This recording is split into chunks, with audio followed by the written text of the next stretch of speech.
Does your wealth align with your values? In what ways does your wealth affect your decision-making? How does wealth impact your family dynamics? These are the big questions we'll help you answer on your road to wealth savviness. Join Amar Shah and his guest experts in the Savvy Wealth Podcast as they share insights and stories to help align your wealth with your values and family dynamics. Hello and welcome to the inaugural podcast of the Savvy Wealth Podcast with Amar Shah at Client First Capital. This is our opportunity to find out a little bit more about who Amar is, how he does what he does, and really just more about him personally. So Amar, welcome to the show. Thank you. I'm excited to do this podcast with you. Well, I'm excited, too, to get to know you a little bit better, and I know our audience is, too. You know, we start off every one of these with the same question, which is, how did you get into doing and being a financial advisor? Yeah, it's actually kind of funny. And it's funny because I have an engineering degree in computer engineering, which is basically some computer science and some electrical engineering put together. And I started working at Qualcomm right out of college for about 4 months. And what happened is my job got outsourced to India. and I'm Indian, right? And so I decided at that point that I want to work with people. And I had a family friend who was a manager at American Express Financial Advisors. And he convinced me about the opportunity to be a financial advisor. And that's really how I got into the business. Now, imagine Dilbert, right? Dilbert in a sales role. I didn't do so well in the beginning. But as time went on, my listening skills got better. And so did my ability to be a good advisor and give actionable advice to clients. Well, there's a big step, though, Amar, from working with a large company like American Express to starting your own business. Why did you decide to go independent? I decided to go independent for two reasons. One, I saw that there was a huge shift in these big firms that went from being a face-to-face advisor to a digital-only offering. And most of my clients, that wouldn't work for them. And so I saw the shift coming, and I'm thinking to myself, this whole generation is not going to get the advice that they need in the method that they want it. And the second reason, and which is the main reason, I had a life event with my father passing, and I got to help my mom through that process. And luckily for her, I was a wealth manager and I understood, most of the things to get done. But I realized our industry doesn't really understand the value side of the business. Like, why did my dad leave money in this account? What was it for? What is the purpose? And making sure that all the I's are dotted, T's are crossed, making sure it was a low stress environment for my mom. And I thought, this has got to be something that we could do better. And I wanted to do it better in my existing role, but I thought I decided to do it on my own. Gotcha. So, Amar, because of your personal relationship with going through that with your mom and your professional development of starting your own business, who do you work with now and why do they work with you? The individuals that I work with and families that I work with are looking for an expert known for their trustworthiness and transparency. Specifically in an industry that's known for none.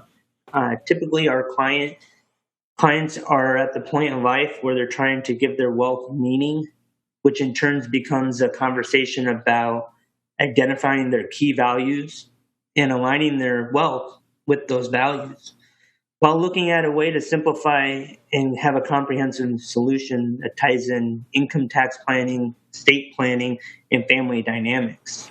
So how does that funnel into really what your specialty is? I work with the whole family, like multi-generational planning. And let me give you an example.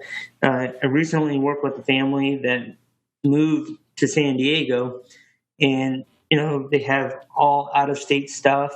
They come to San Diego, they have to redo their stuff to be California compliant. And then they're realizing, taxes, estate planning, and all that, it's different out here. And what their wishes were for their children tend to change over time. And how do you do it in the most tax efficient way possible?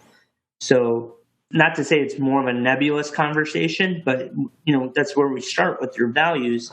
And then we say, how do we make it actionable? based off of the laws that we have and the assets that are there. Well, how do you boil that down? I mean, that is quite nebulous. Let's try to get a little bit more specific and unpack that a little bit so our listeners can have a greater understanding of what you actually do for your clients. So when you boil down everything, we give our clients peace of mind. Not only do we provide expert financial planning and income tax planning and estate planning, but we are a sounding board for our clients to have deeper conversations around their intent and their wealth. And how we do this is we start with their values, then we identify where they are today, kind of getting organized. You may have a trust from 1995, 2002. They may be in different states. We need to kind of bring that all and make sure all the I's are dotted, T's are crossed, so we know where we are. And then we kind of put that against the backdrop of if you're living, you have normal expenses and then unexpected expenses. So if there's a long-term care need, if a child needs funds or a cash flow from assets, and then we take that and we model that with the values. So then we get three outcomes: best case scenario, average case scenario, and then worst case. And then we say, well, what do you want to happen in each one of these cases? And then that's how we start to build in strategies that tie into their actual income taxes, that tie into their estate planning. And I think what sets us apart from other firms is that our core pillars are on transparency, trustworthiness, and thought leadership. Okay, so I need you to break that down more. Explain what each of those words mean, because, again, I'm going to use your word, which is nebulous. There can be many definitions and many unexpected expectations to what those three words mean.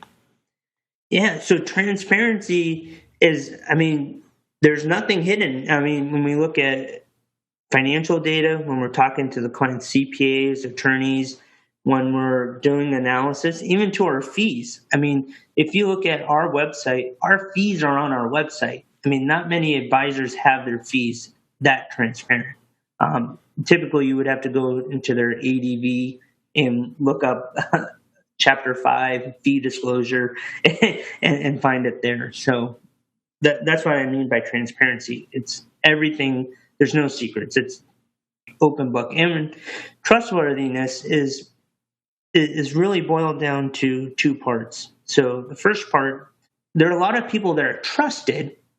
I think of Bernie Madoff, but there are not a lot of people that are worthy of being trustworthiness, right? So we strive to do the right thing every day, every action, so that way we're staying above par. And the second part of trustworthiness is making sure that there's enough education, enough knowledge base there that clients feel comfortable in the advice that they're giving. And how we do that is that we ask our clients, once we do, for example, like a tax return, we project out for 5 years. Here, this is what we estimate your taxes for the next 5 years. Why don't you take this and talk to your CPA, and we'll be happy to have a follow-up conversation with him or her. So it's trustworthiness is getting the whole different people involved and having a joint conversation. And that's the second part. Thought leadership, really, we spent a lot of time reading and researching articles, more than the average advisor. The average advisor is, kind of graded based off of sales. We don't have that, right? So we spend a lot of time saying, hey, in your scenario, what can we do? What are strategies that are out there? And I'll give you an example. Like an advisor typically gets paid more to roll over a 401k to an IRA. And so you think about somebody, because they get to manage that money, they could potentially do better. There's pros and cons. But for some of our clients or our clients' children who are still working, we tend to tell them to move that money into their new company's 401k, so then they can do a non-deductible IRA and then do a Roth conversion and build up some more tax-free money. Mm-hmm. So sometimes when we look at how people get compensated, that also dictates their knowledge base and what they know about products and solutions. Yeah, that makes a lot of sense. Now, who is your ideal client? So, Amar, if you were able to just have a clean canvas and paint what your ideal client looked like, what would that person or family look like? Yeah, there's no type of client. Well, let me step back. There's no we work with doctors, we work with attorneys. We're not like that. But I would say our ideal client is really a mindset where they're doing some reflection and they're looking at a way to balance their wealth, their values, and family dynamics. They're typically really busy and they're looking for a third party to help guide this conversation, challenge them, provide insights from previous experiences. And that means not only saying yes, to get the business, it's having a fair and balanced conversation that'll yield the highest probability of success. And as a previous engineer, I can get into the weeds a lot, but we want to keep this what gives us the highest probability of success. Sure. Yeah. I can't wait to have later podcasts with you to talk about how you're going to stay out of the weeds, because just how your brain works. But, because honestly, I think it's such a refreshing combination of your highly analytical self and what you've learned from an interpersonal standpoint that makes you such a unique advisor.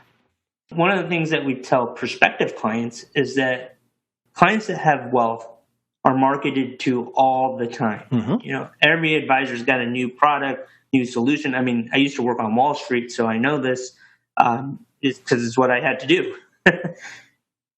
Our conversations with our clients or prospective clients is, look, when you buy, for example, a nice watch, you can go into a jewelry store and have a salesperson, tell you the pros and cons, or you can have an opportunity to work with the Swiss watchmaker. Mm-hmm. And so how the watch functions, so you're getting knowledge, you're getting education, and you're getting the peace of mind that is full circle to what you want for a family.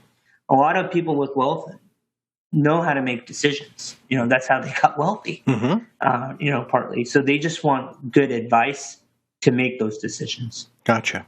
Well, now, how do you get new clients? I mean, you're talking about the sales stuff that you learned when you were at American Express and some of the transitions that you've made.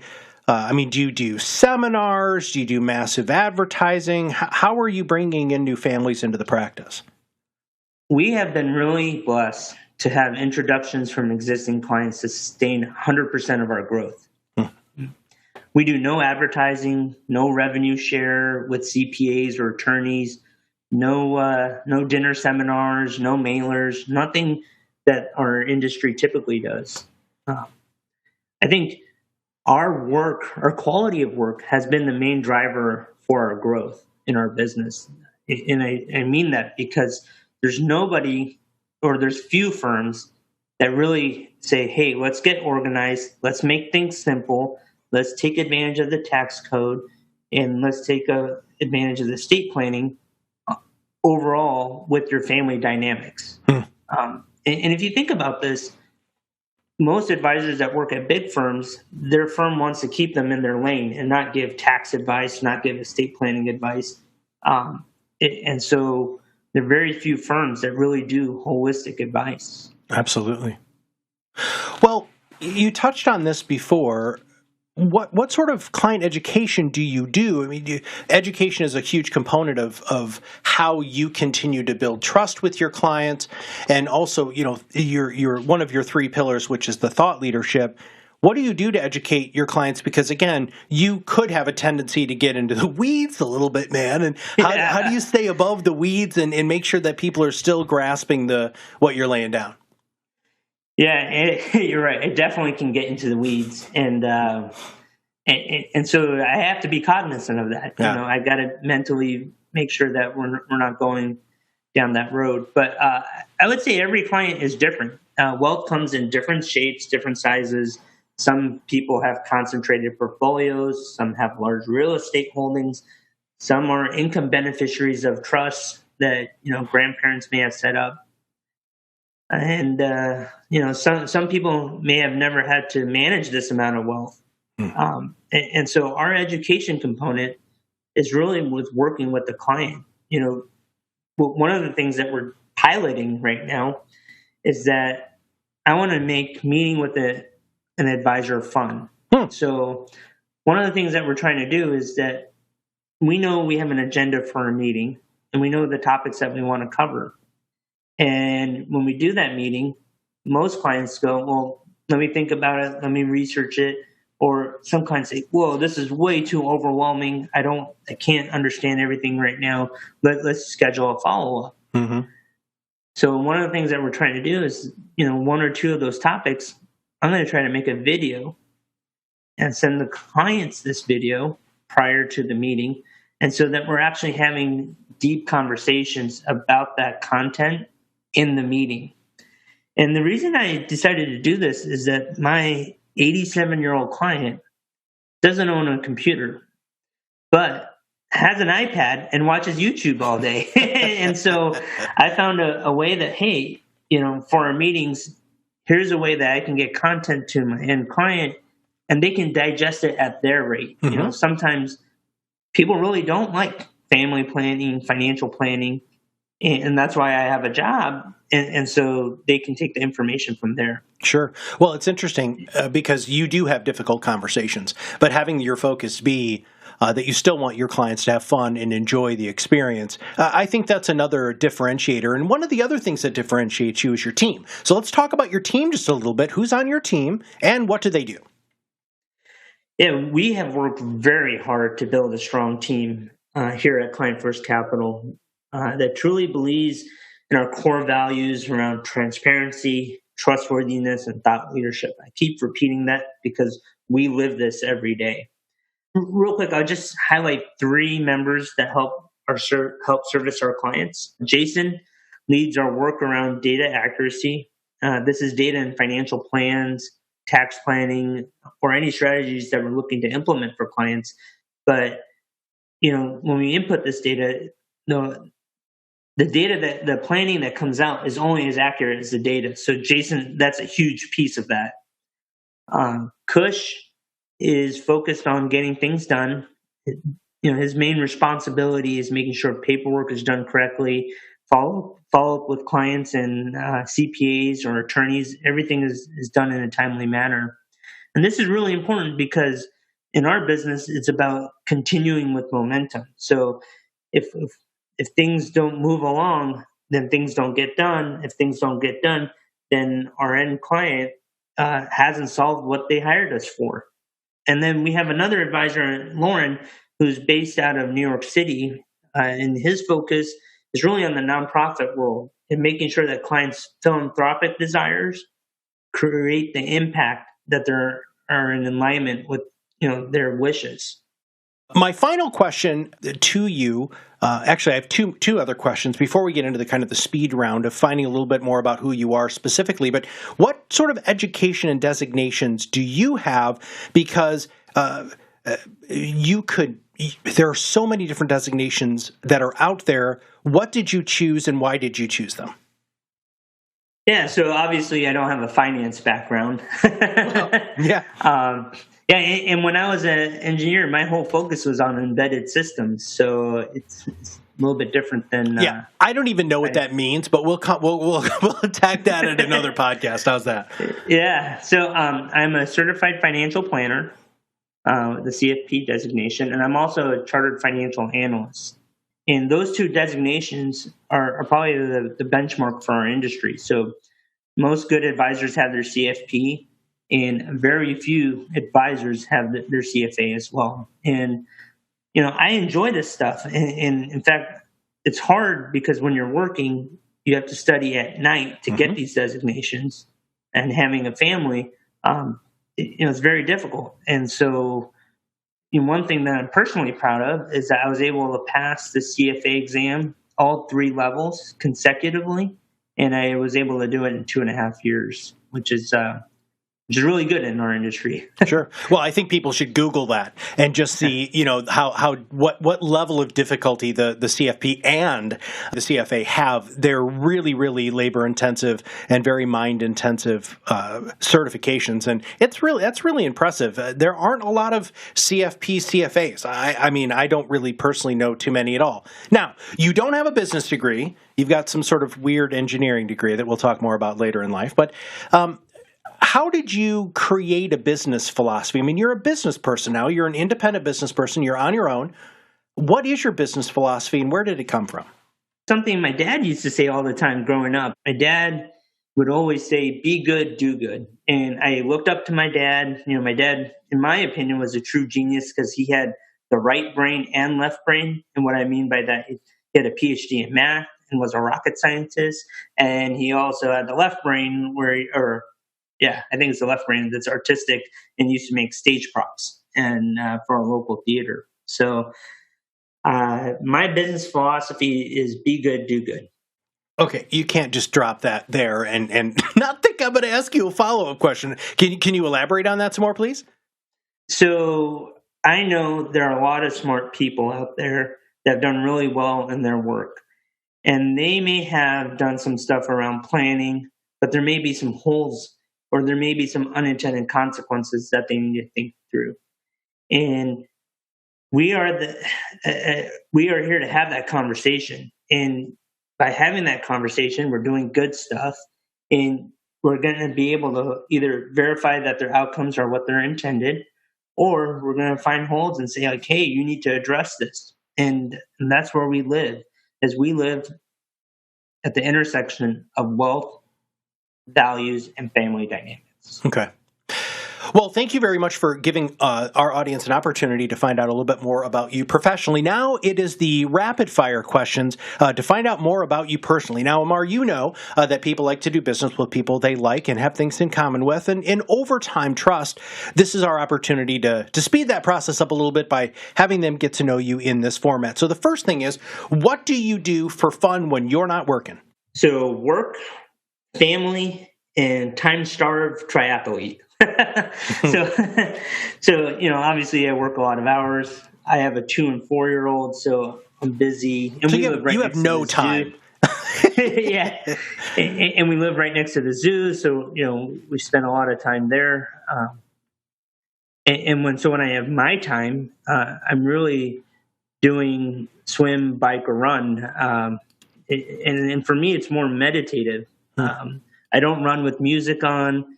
It's really for me to have an opportunity to have a conversation with myself.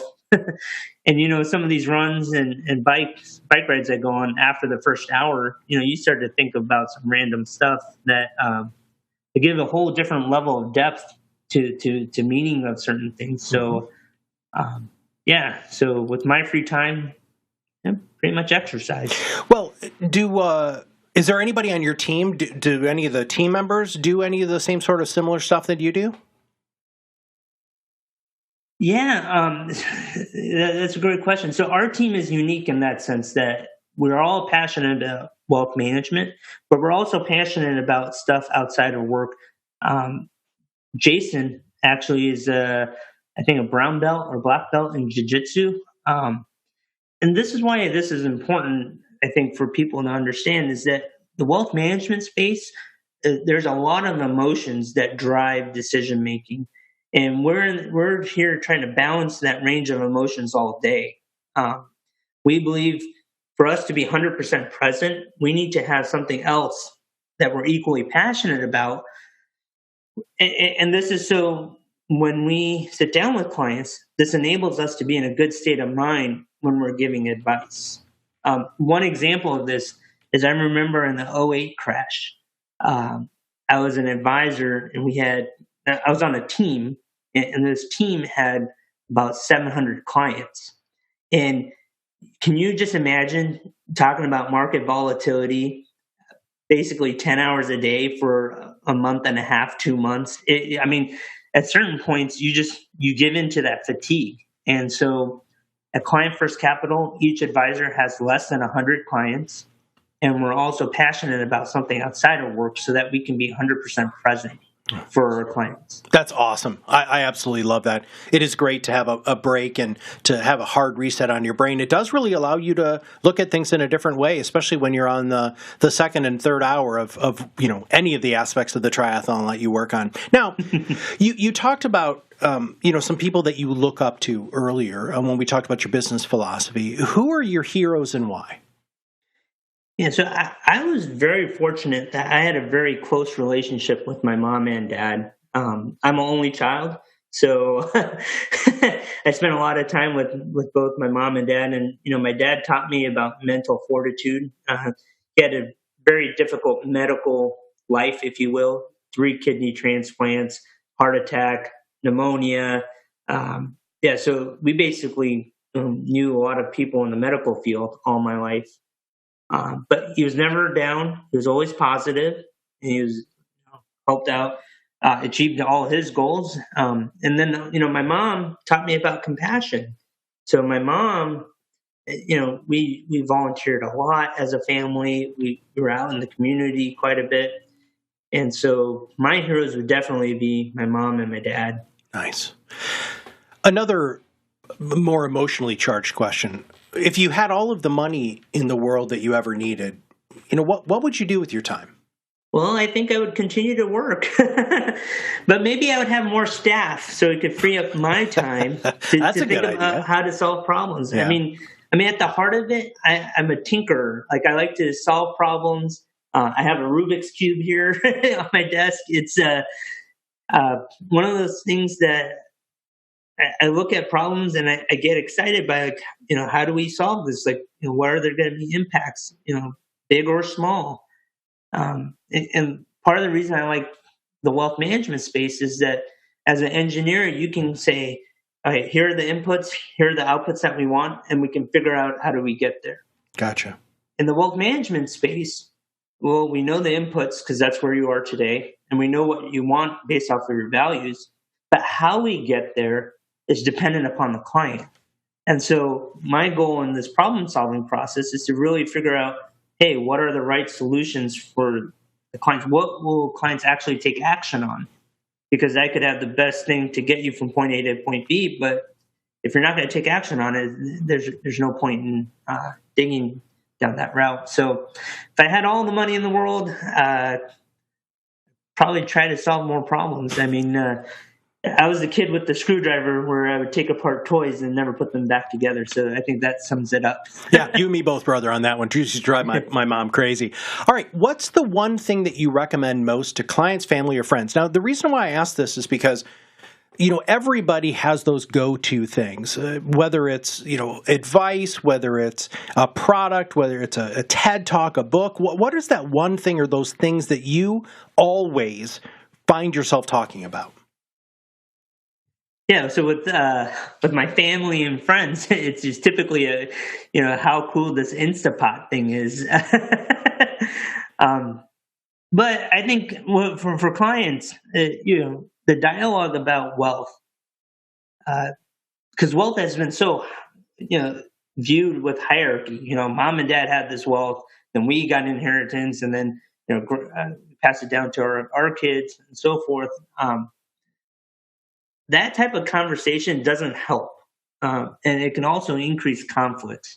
So the one thing that I recommend to most of all my clients that have wealth is, beyond the wealth and the family having a conversation, it really needs to become peer-to-peer with multi-generational families.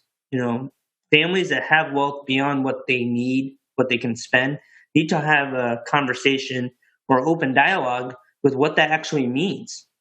Because of wealth, this is going to affect decision making for future generations. This is going to affect values around what's important. How do you want to influence that?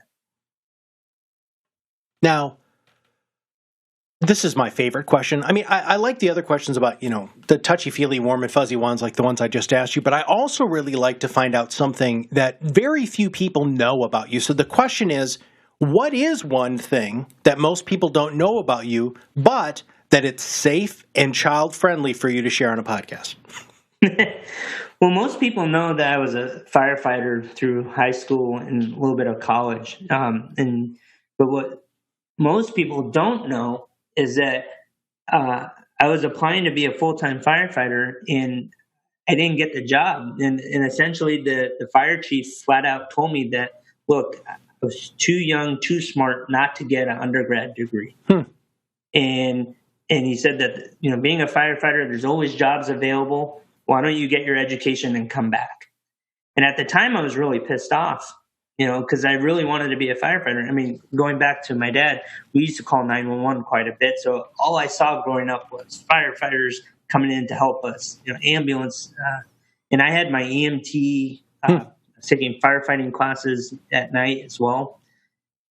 But it actually helped me out, find a different passion. So, that's one thing that Gotcha. and not most people know, that I got my first rejection was from being a firefighter. Huh. What is your mantra, motto, or something you say to yourself to help you stay focused and on track? Now, you talked about being a triathlete and doing, extreme endurance sports.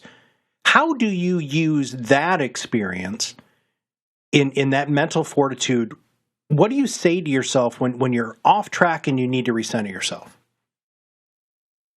Yeah, it's hard because I think one of the things that we lose sight of when we're doing long distance events or in life is that the ability to stay present and focus on the now is more important than where we're going to go, how many miles are left.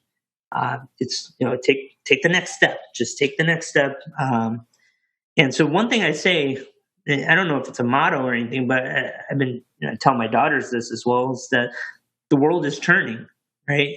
Meaning that time doesn't stop. And so what you can do is focus on the now, because you want to make sure that you maximize the time that's in front of you. And the world is turning is just a way of saying that, if you're doing something or you're focusing on something that's not important, the world's still turning. So, you're not going to get those minutes, hours back. Gotcha. Well, now you have the attention of many people. So I have two questions. Number one, who should listen to your podcast, and what is the best way for them to reach out to you? Yeah. So, Matt, I'm excited to do this podcast with you. And I think we both agree that we're looking for people who want a way to balance their wealth, values, and family dynamics. And they're looking for insights about what to think about, what to do. And my goal with working with you is to provide a balanced conversation around how these three things influence each other, how there's no one size fits all solution, kind of have a deeper thought process about, what are the steps to action to get from A to B. And, if clients want to work with us or prospective clients want to work with us, they can visit our website. And if people want to work with us, one of the things that they can do is just come to our website, which is www.clientfirstcap.com, or they can just give us a call. And our 1-800 number is 1-800-310-2828. Well, Amar, thank you very much for taking some time to allow everybody to get to know you a little bit better.